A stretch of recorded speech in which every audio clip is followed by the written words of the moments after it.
JNU के मुद्दे पर कांग्रेसी भले ही सरकार को घेर रहे थे, लेकिन कांग्रेस के नेता जो उनकी ओर से कह रहे थे वो तो लगता है कि सरकार के आगे शब्दों की मर्यादा भूल गए थे और शब्दों का जो चयन कर रहे थे वह भी गलत था। तभी तो जब सिंधिया बोल रहे थे तो बोलते बोलते गलत शब्द बोल गए और फिर शब्दों पर ऐसे घिरे कि सामने से मतलब तक शब्दों का बतलाया गया और मतलब ऐसा बताया गया कि सिंधिया को हमेशा के लिए याद रहे। मुझे ज़्यादा अनुभव नहीं है राजनीति में अध्यक्षा महोदय, 15 साल ही हो गए हैं, लेकिन मैंने कभी ये नहीं सुना। सुन लीजिए सुनने की क्षमता रखो भैया, सुनने की क्षमता रखो, अपनी असहिष्णुता का परिचय मत दो।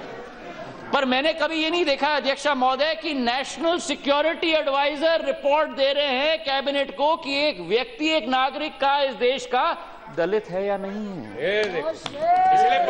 एनएसए का रिपोर्ट आता है कि ये दलित है, नहीं है, और उसके बाद हमारे मंत्री लोग, विदेश मंत्री सुषमा स्वराज जी, सामाजिक न्याय मंत्री मेरे प्रदेश के थंवरचंद गहलोत साहब,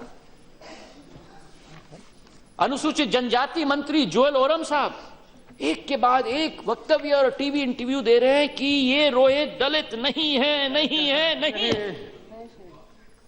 क्या ये मूल्य रह गया हमारे देश में एक नागरिक के जीवन का कि आर्ग्यूमेंट चल रहा है कि व्यक्ति दलित है या न हो,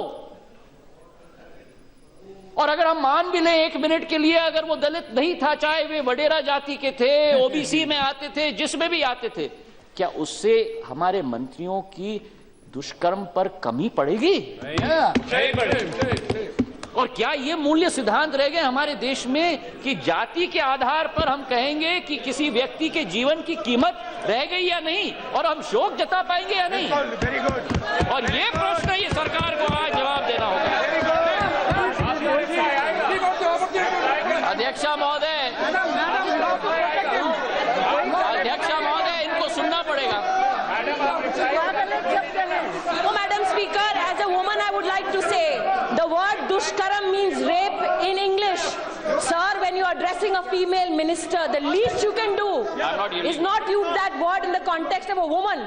However, if that is how you'd like to do your politics, let it be done and I will answer. Please.